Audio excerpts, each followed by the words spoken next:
Olá, pessoal. Sejam todos bem-vindos. Aqui quem fala é o professor Marcelo Machado, do canal Física Fácil com Marcelo. E hoje nós estamos aqui para revisar, né, revisitar ali conceitos de espelhos esféricos. Mais precisamente, o estudo analítico dos espelhos esféricos, aquele estudo que demanda cálculo, fórmulas, né, como a gente já viu. Bom, de qualquer forma aí, né, se você está chegando aqui, se gostar do conteúdo, né, você pode se inscrever no canal, né, pode dar o like lá, caso goste do vídeo, tá? Então vamos à nossa análise. Pesados, nosso objetivo aqui não é estudar a formação de imagens de espelhos esféricos. Para isso, nós temos um outro vídeo no canal, né, onde vocês podem acessar, tá?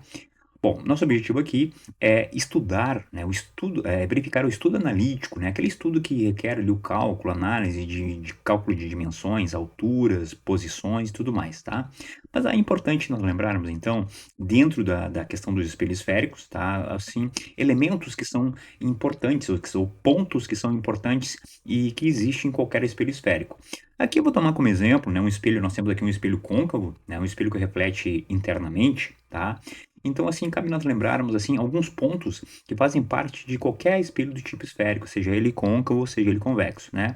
Então, primeiramente, aqui nós temos o ponto C, né? O ponto C, ele é um ponto colocado sobre o eixo principal do espelho, o eixo principal é essa linha horizontal que nós estamos vendo, tá? E o ponto C é o que nós vamos chamar de centro de curvatura. O segundo ponto é o ponto F, né, chamado de foco principal.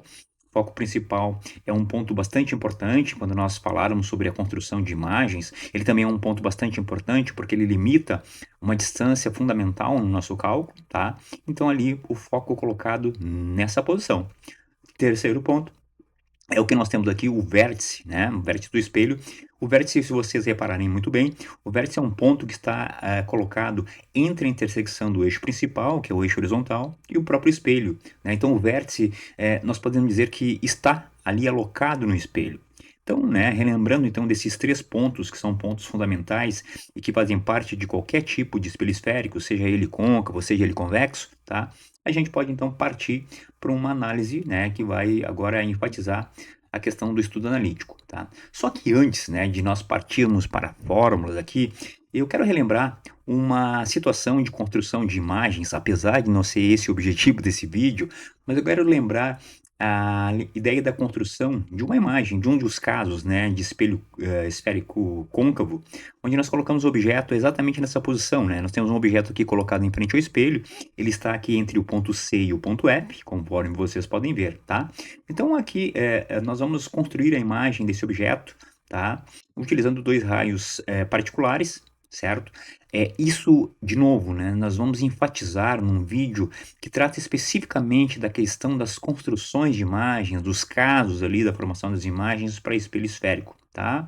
Então, só utilizando aqui um raio, um dos raios particulares, que é um raio que incide paralelo ao eixo principal, conforme a gente pode ver aqui, e esse raio, por característica, sempre que ele incide paralelo ao eixo principal, no retorno ele passa sobre o ponto F, né? Então é uma característica e o ponto F também tem essa importância. Utilizando um segundo raio particular aqui, é um raio que sai da parte superior do objeto, toca o vértice com uma certa inclinação, como a gente pode ver, e a característica dele é que no retorno, ou seja, na reflexão, ele volta, né, com a mesma abertura, só que pela parte de baixo. Então ele volta dessa forma, tá?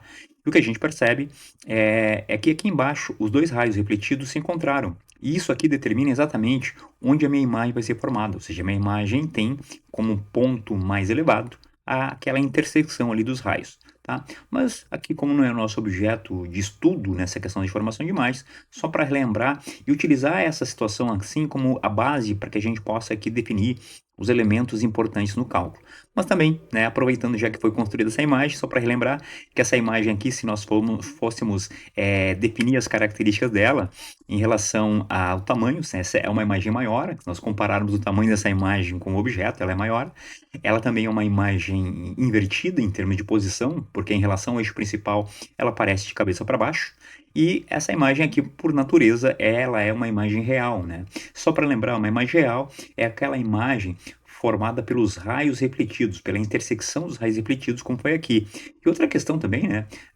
Para espelhos esféricos, a imagem real é aquela imagem que está ali no mesmo lado do espelho que o objeto se encontra, né? Isso é a imagem real. Lembrando também que a imagem real é aquela que pode ser projetada, mas, repito, não é o nosso objeto, no objeto de estudo agora, nesse vídeo. Bom, o que nós faremos aqui então é, uma vez que a gente definiu essa situação, tá? Eu vou me valer dela para que a gente possa aqui agora começar a detalhar as dimensões ou os elementos que são importantes nas formas do estudo analítico. Então nós temos aqui uma marcação, essa marcação aqui a partir do ponto C, verificamos, tá, também uma marcação a partir do ponto F. Entre o ponto C e o F, nós temos uma certa distância, tá? E essa distância, ela aparece, né, igualmente entre F e V, conforme a gente pode ver aqui. Então, assim, o ponto C e F e o ponto FV, eles têm a mesma dimensão. E essa dimensão entre esses pontos, a gente representa por um F minúsculo e chamamos isso de distância focal, né? Isso aí é a distância focal do espelho. Lembre, a distância focal é uma característica do espelho, né? Ela não altera, certo? Nós podemos alterar, por exemplo, o tamanho do objeto, o tamanho da imagem, a distância do objeto, mas essa distância focal, ela é fixa, ela é uma característica do próprio espelho. Nós pensarmos agora também, do ponto C até o espelho, né, nós temos uma dimensão. E essa dimensão ali, nós chamamos de raio, raio de curvatura, que é o raio do espelho, né? Então, se nós quisermos aqui definir o raio, nós podemos verificar, né, inclusive que se nós analisarmos aqui a medida do raio, a gente consegue ver facilmente que o raio representa 2 vezes a distância focal. Isso vai aparecer daqui a pouquinho ali numa relação matemática que nós vamos propor, tá? Então, temos aqui o raio de curvatura. Bom, temos aqui o nosso objeto, tá? Esse objeto aqui, ele tem uma altura, né? E essa altura do objeto, ela tem uma dimensão, medida em metros, medida em centímetros, enfim, tá? E esse O para nós, para efeito de aplicação em formas, ele vai representar o tamanho, a altura que o objeto vai ter. Então, O para nós vai ser a altura do objeto. Ao mesmo tempo, esse objeto ele se encontra a uma certa distância do espelho, né? Uma distância, obviamente, aqui horizontal. E quando nós quisermos definir essa distância, nós vamos representar, né, por um P, né? Então, P representa a distância do objeto até o espelho. Então, se numa questão for questionado, determine a distância do objeto até o espelho, né, ou a posição do objeto, né, ou a abscissa do objeto, ele está aqui perguntando quanto é que vale o P, né? Ao mesmo tempo, nós temos a nossa imagem tem uma altura, a nossa imagem tem um tamanho, e nós aqui vamos simbolizar essa imagem por I, né? I, então vai ser o tamanho, a altura da imagem, certo? Caso a gente precise calcular ela. A imagem também se encontra a uma certa distância do espelho, e agora, para que nós possamos aqui representar a distância da imagem até o espelho, nós vamos chamar isso de P índice linha, né? O P'. Bom, então esses elementos aqui são os elementos que são fundamentais em termos de aplicação, de forma, de cálculo para espelhos esféricos, tá? Então relembrar quem são esses elementos, como eles estão alocados aqui nesse desenho é fundamental, certo? Bom, então aqui nós temos o mesmo desenho anterior, tá? Só que agora aqui nós já vamos direto aqui para verificar e relembrar quais são as fórmulas que nós utilizamos para cálculo de espelhos esféricos. Na verdade é uma fórmula, né, e uma relação, tá? E a primeira fórmula que nós temos aqui é a chamada equação de Gauss. Essa equação de Gauss ela é bastante importante porque é a única forma onde a distância focal, o F minúsculo, tá, vai aparecer no cálculo. Então, se nós eventualmente precisarmos descobrir a distância focal, tá, ou então se nós tivermos a distância focal como sendo um dado fornecido, essa fórmula aqui vai ser importante. Essa fórmula aqui então relaciona a distância focal do espelho, né, com a distância do objeto, o P, e a distância da imagem até o espelho, o P', tá? É uma forma que, né, agora numa resolução de exemplo, vocês vão ver como é importante, né, a utilização dela. E temos também uma relação, né, que é chamada de aumento linear transversal. Eu particularmente gosto de chamar isso de fórmula, mas é uma relação. O aumento linear transversal, ele relaciona duas grandezas, né? Nós temos aqui a imagem, o tamanho da imagem em relação ao tamanho do objeto, I sobre O, né? Ele diz que essa razão ela é igual à distância da imagem, P', em relação à distância do objeto, tá? E essa razão, né, de I sobre O menos P' sobre P, elas representam o que nós chamamos de aumento linear transversal, que representa o aumento, né, que a nossa imagem vai ter em relação ao objeto. Quando nós colocarmos um objeto em frente ao espelho, né, ele vai ter um aumento, tá? E esse A representa isso. Agora, claro, nem sempre quando nós colocarmos o objeto em frente ao espelho, nós teremos um aumento, né? Podemos ter uma redução. Mas mesmo que seja uma redução, esse A estará representando isso, né? Ou seja, através de um valor que a gente pode definir.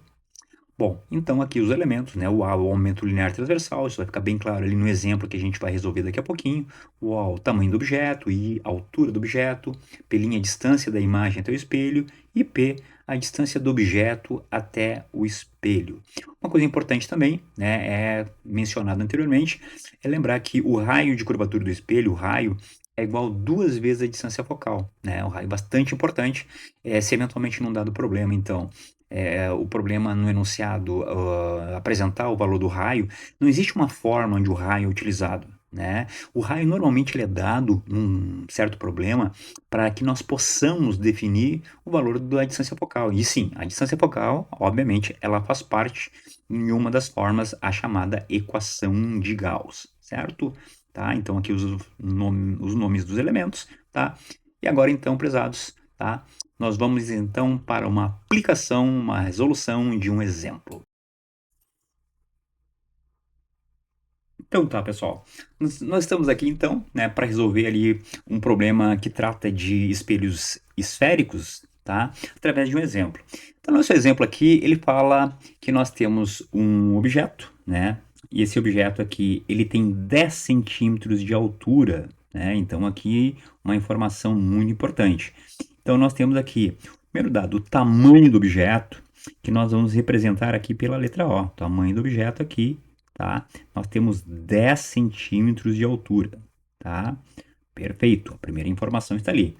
Esse objeto, ele é colocado a uma distância de 20 centímetros de um espelho, em relação ao espelho esférico côncavo. Então, reparem, esses 20 centímetros, gente, é a distância que esse objeto está do espelho. Se nós lembrarmos, né, o que nós chamamos antes, tá? A distância do objeto até o espelho, nós denominamos isso aí pela letra P. Então, P é a distância do objeto até o espelho, e isso vale 20 centímetros, tá? Bom, esse espelho é côncavo, certo? E a distância focal desse espelho, ela mede 4 centímetros. Então, nós temos aqui, está sendo dado a distância focal do nosso espelho, que vale 4 centímetros, tá? A partir dessas informações, o problema nos pergunta três coisas. A primeira coisa que ele nos pergunta no item A é qual ou quanto vale a posição da imagem. Bom, primeira coisa, o que é a posição da imagem? A posição da imagem é a distância que a imagem está em relação ao espelho. Portanto, no item A, ele está perguntando quanto equivale o P'. Bom, então, nós temos duas relações matemáticas que nós podemos utilizar aqui para calcular o P', tá? No entanto, como nós conhecemos a distância focal e o P, a equação mais indicada aqui para o nosso cálculo seria utilizar a equação de Gauss, que nos diz que 1 dividido por F, né, é igual a 1 dividido por P mais 1 dividido por P'. Nós colocarmos aqui os valores, né, nós teremos aqui 1 dividido por F, que no caso aqui vale 4, né? 1 dividido por P, que no caso aqui vale 20, mais 1 sobre P', né, que nós queremos encontrar. Então, o que nós temos aqui, né? Na verdade, como nós queremos descobrir o P', é interessante, matematicamente interessante, que a gente mantenha o P' como ele está nesse lado da igualdade e vamos passar aqui essa fração 1 sobre 20 para o outro lado da igualdade. Então, nós teremos assim, né? 1 sobre 4 permanece, né? Passamos 1 sobre 20 para cá, e reparem, 1 sobre 20 aqui, ele passa negativo, e nós vamos meter aqui 1 sobre P', tá? Bom, como nós temos aqui 1 quarto menos 1 sobre 20, nós temos que resolver isso aqui aplicando o MMC. Então, se nós vamos observarmos aqui, tá? MMC de 4 e 20, né, é 20, e nós podemos aqui utilizar essa ideia. Então, o que nós teremos aqui é o seguinte, 20 dividido por 4 vai dar 5, né? Então, se pegarmos aqui 20 dividido por 4, vai dar 5. Multiplicado pelo 1 de cima, né? vai dar exatamente 5. Temos um menos aqui, que é justamente esse menos aqui que nós estamos vendo. Então, nós temos aqui 20 dividido por 20 vai dar 1, né? Multiplicado pelo 1 de cima, teremos 1. Então, aqui teremos 1 sobre o P'. Subtraindo 5 por 1, nós teremos 4. Denominador 20 será igual aqui a 1 sobre o P'. Para encontrar o P', basta multiplicarmos inversos. Nós temos aqui, então, que 4P' é igual a 20. Portanto, nós temos aqui que P' é igual a 20 dividido por 4. Né? Temos que P' aqui é igual a 5 centímetros. Tá? Isso aqui, prezados, é o que nós temos como posição da imagem. Né? E então, no item B, nós queremos saber a altura da imagem. Bom, a altura da imagem, ela aparece aqui nessa forma, que agora eu vou representar ela por inteiro. A é igual a I sobre O, que é igual a menos P' sobre P. Então, aqui acho que é importante a gente relembrar. Essa aqui é uma ideia que traz uma igualdade. E essa igualdade, nós podemos utilizar ela da forma que for mais conveniente. Por exemplo, eu vou utilizar agora aqui, ó, essa igualdade tomando apenas esses elementos aqui, ó, tá? O A vai ficar de fora por enquanto. Então, como eu quero saber o tamanho da imagem, né? Então, aqui, na verdade, a pergunta é quanto é que vale o I, né? Eu vou justamente aqui utilizar essa ideia, onde o I é quem eu quero descobrir. O meu objeto, ele mede 10. Isso vai ser igual a menos P', esse menos da forma. Como nós encontramos o P' valendo 5, então menos 5, sobre o P, que nós sabemos que vale 20. Tá? Então, aqui o que nós temos, né, em termos de valor, tá, é 10 que multiplica o 5. Então, nós teremos a nossa imagem é igual a menos 50 dividido por 20. Né? Isso aqui me dá menos 2,5 centímetros. Tá? Esse aqui é o tamanho da nossa imagem. Tá? E o que a gente pode perceber é que obtemos aqui um sinal negativo para o tamanho da imagem. Isso tem um significado físico, sim. Né? O fato de nós encontrarmos aqui uma altura de imagem negativa está nos dizendo que essa imagem é do tipo invertida, ou seja, em relação ao eixo horizontal, ela está de cabeça para baixo. Né? Então, apesar de não ter sido perguntado isso, nós podemos aqui definir. E o item C, ele quer determinar o aumento linear transversal. Né? Ele quer saber quanto é que vale aqui o valor do A. Tá? E como é que a gente vai definir o aumento linear transversal? Bom, este é o aumento, né? E como isso aqui é uma igualdade, nós podemos utilizar o aumento linear transversal aqui através de, enfim, de qualquer uma das igualdades. Nós podemos escrever assim, por exemplo, menos P' sobre P é igual ao aumento. Como neste caso aqui, nós conhecemos o valor do P', que vale 5, né, e com a forma que fica negativo, e conhecemos o valor do P, que vale 20, certo? Isso aqui é o nosso A. Né? Portanto, nós simplificarmos o 5 pelo 20, o nosso A aqui vai ser igual a menos 1 quarto. Tá? E o que que isso está dizendo, né? O que que significa fisicamente? Qual a interpretação do aumento linear ser igual a 1 quarto? Bom, o primeiro é que, de novo, esse aumento negativo indica que a imagem é invertida, certo? Mas o valor 1 quarto, na verdade, está nos indicando que nós não temos aqui um aumento em si. Na verdade, nós temos uma redução. Quando nós colocamos esse objeto em frente ao espelho, certo? Nós obtivemos aqui uma imagem, e essa imagem, certo, formada, ela tem um tamanho reduzido. Então, essa imagem formada tem um tamanho 4 vezes menor do que o objeto. Tá? Então, neste caso aqui, o 1 quarto representaria isso aí. Tá? Se a imagem fosse 4 vezes maior, digamos, só para exemplificar, o nosso A aqui seria igual a 4 positivo. Nós obtivéssemos A valendo 4. Então, nós teríamos uma imagem 4 vezes ampliada, certo? Bom, pessoal, então ficamos por aqui, né? Se gostou do vídeo aí, curte, tá? Também aproveita aí também para se inscrever no canal. Eu agradeço a atenção de todos, né? Um abraço a todos, até logo.